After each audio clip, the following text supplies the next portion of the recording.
guys, welcome back to the channel for another Japanese market Tuesday. What's trending? What's going up or down? Let's have a look at it together. And we jump right in with September 17th, last Wednesday. Wednesday when the Gengar Master Ball Reverse PSA 10 sold for 98,000 yen. That's 2,000 yen, close to 100,000. And I think it was 2 weeks ago when we had a look at the Pikachu Master Ball that I told you this might be your last chance to get these cards for a 5-digit price tag. I meant it back then, I mean it even more today, so now you know. We also had the McDonald's Pikachu already with over 10,000 PSA 10 in the market.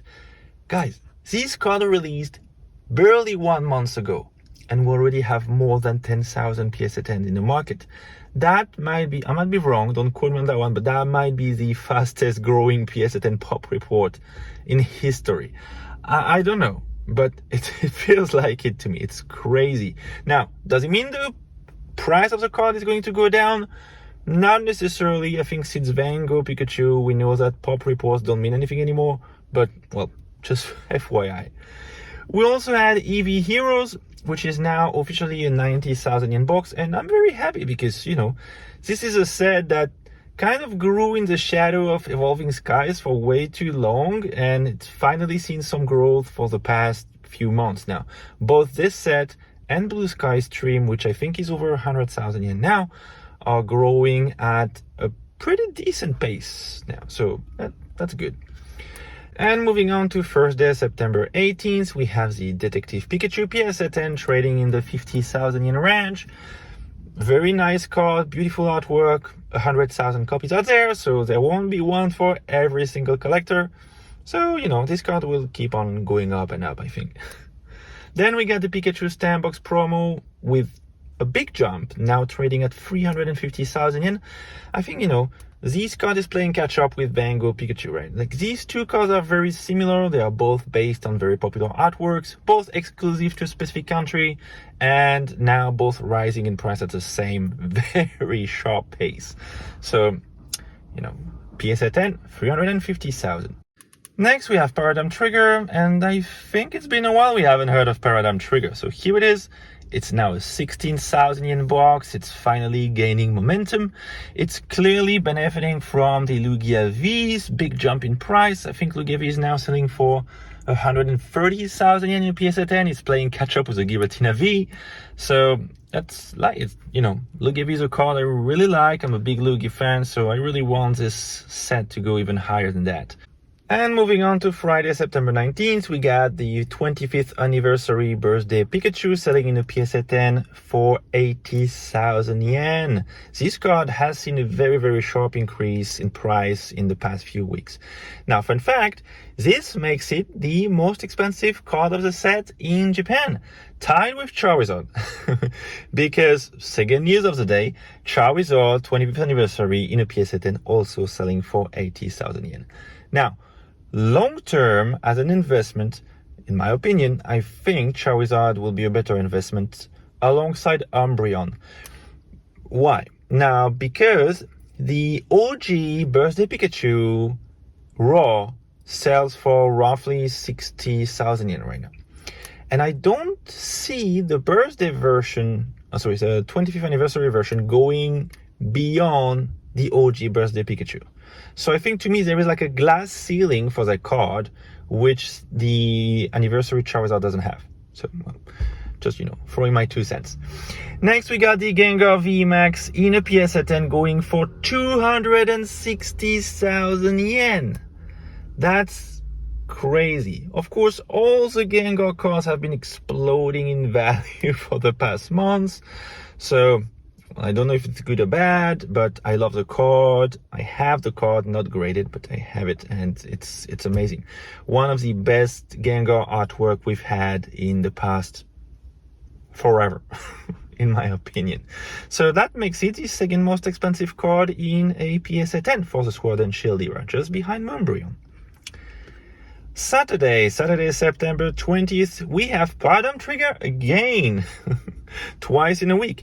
18,000 yen a box and keep rising. Great. Probably going past 20,000 at some point this week. Next, we have the Hiroshima Special Box, now selling for 42,000 yen. And just as a reminder, the box released last week.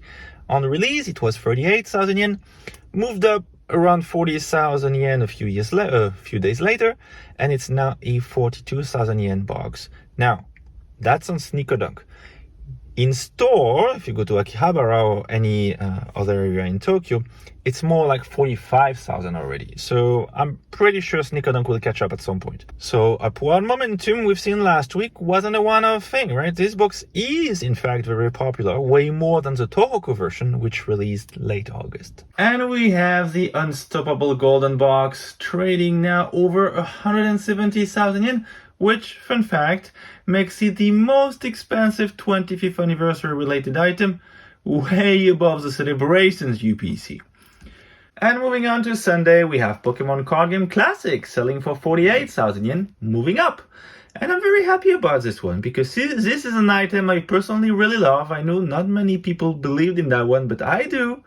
I know it's bulky, it's heavy, it was way overpriced in the West. I think MSRP in Japan was around 35,000 yen, but soon after its release, it crashed really hard. You could find it for 20,000 yen at some point, so that's like basically half price. And since then, mostly because the cards inside, so the Blastoise, Venusaur, and Charizard decks have been grinding their way back up, then the whole box, sealed, of course we're talking about the sealed box, has been going up. And now you cannot find it for MSRP anymore. All the boxes you find on Sneaker Dunk or on Mercari or whatever website in Japan, it's going to be above MSRP. So good, because I think with time, this one is probably going to take more than others, but with time, I think this is going to be a very, very sought after item for high-end collectors, definitely. We have after that the Meowth promo for PSA 10, Meowth promo PSA 10 selling for 50,000 yen. That's expensive. That's expensive, and I'm still reluctant when it comes to this card. This is a lovely card, don't get me wrong, but there is still a chance for this card to be printed in the West. If you look at Phantasmal Flames, we have 2 AR slots that haven't been revealed yet. And if this card ends up being printed in the West, the value of the Japanese version is going to crash really bad. At least that's how I see it. Because right now the demand for this card is crazy, mostly from overseas collectors.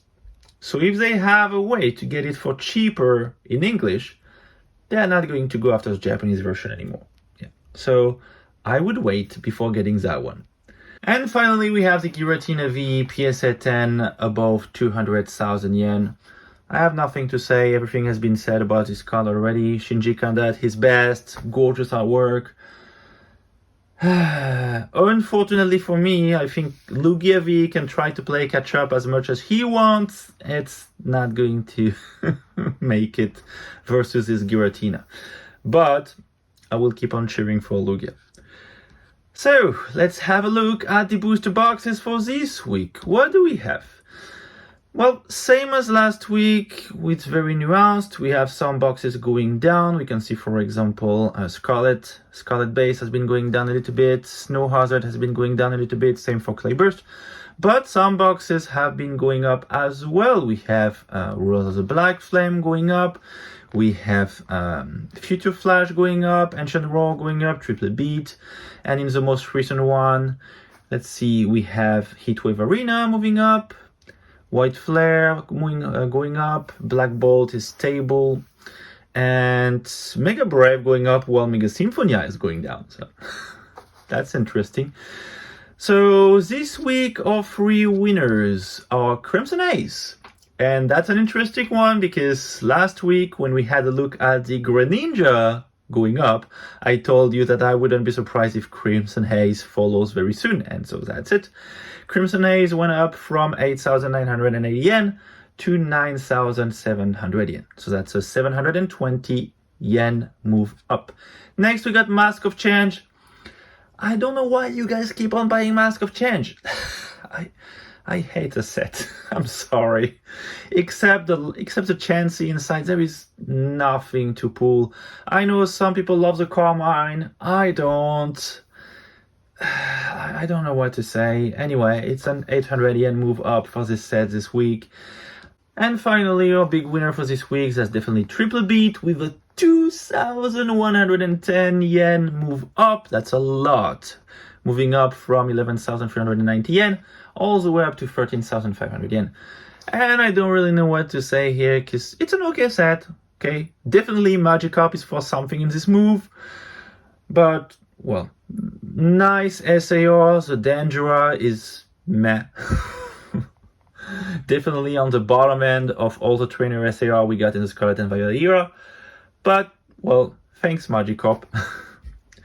That's all I had for you today. I hope you enjoyed the video. Don't forget that if you're after any of the Japanese items we talked about in this video, you can go to my Patreon. By subscribing to Patreon, you get access to the latest Pokemon Fire sales in Tokyo, as well as a unique possibility to order any Japanese items, including the ones we talked about today, directly from me without any commission. And of course, don't forget to subscribe to the channel. Leave a like, it's always appreciated. A comment if you feel like it. And if you really enjoy my content, please share it around you. It really does help the channel.